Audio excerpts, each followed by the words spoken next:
The complete works of Swami Vivekananda, addressed by Swamiji to his disciples in Parmakudi in 1897, Part 1. It is almost impossible to express my thanks for the kindness and cordiality with which you have received me. But if I may be permitted to say so, I will add that my love for my country, and especially for my countrymen, will be the same whether they receive me with the utmost cordiality or spurn me from the country. For in the Gita, Sri Krishna says, men should work for work's sake only, and love for love's sake.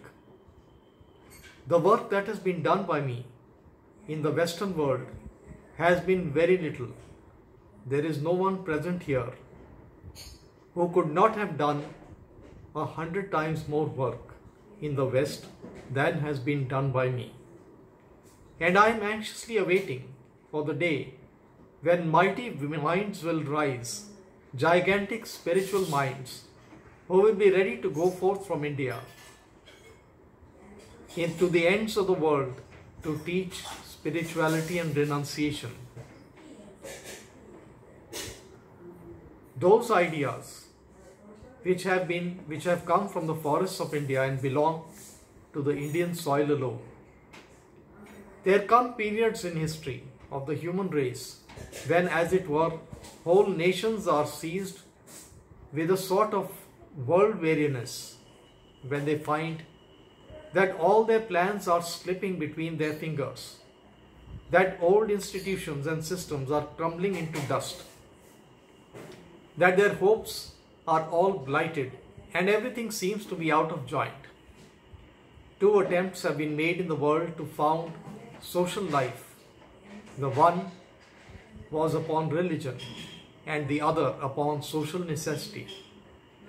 The one founded upon spirituality, the other upon materialism. The one upon transcendentalism, the other upon realism. The one that looks beyond the horizon of this little material world and is bold enough to begin life there, even apart from the other. The other, the second, is content to take its stand on the things of the world and expects to find a firm footing there.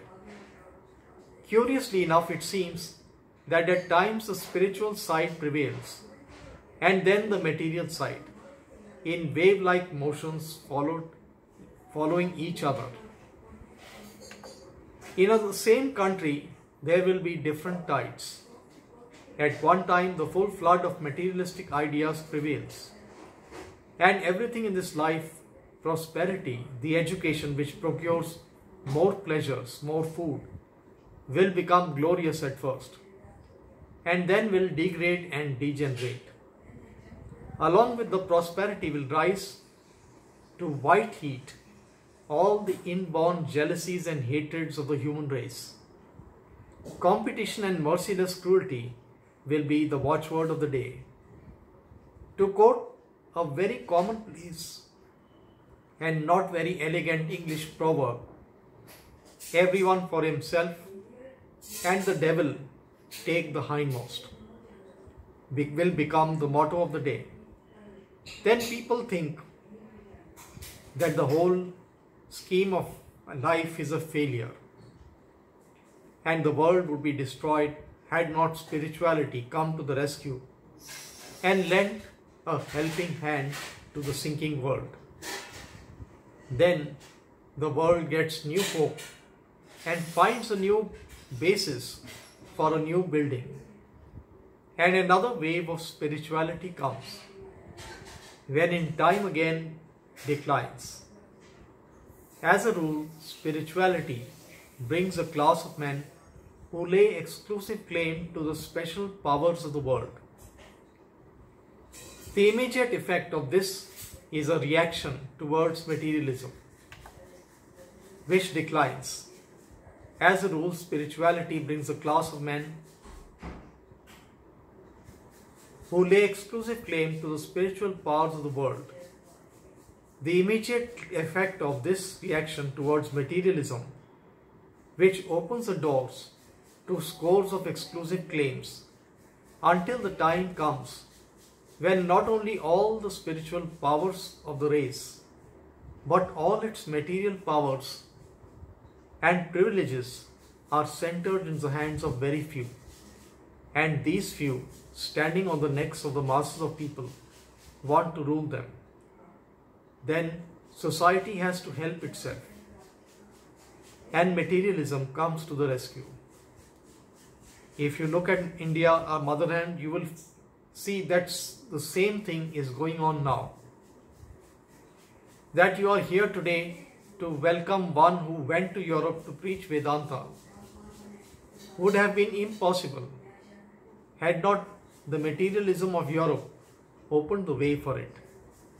Materialism has come to the rescue of India in a certain sense by throwing open the doors of life to everyone, by destroying the exclusive privileges of caste, by opening up to discussion the inestimable treasures which were hidden away in the hands of a very few who have even lost the use of them.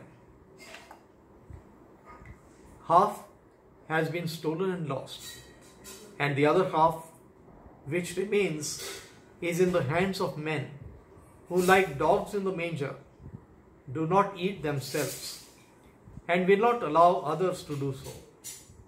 On the other hand, the political systems that we are struggling for India have been in Europe for ages, have been tried for centuries, and have been found to be wanting.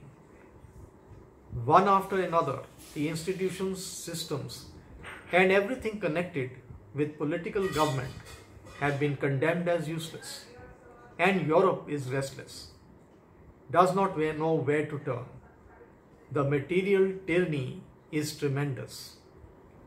The wealth and power of a country are in the hands of a few men who do not work but manipulate the work of millions of human beings. By this power, they can indulge the whole earth with blood.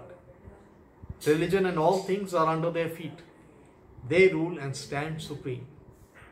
The Western world is governed by a handful of Shylocks.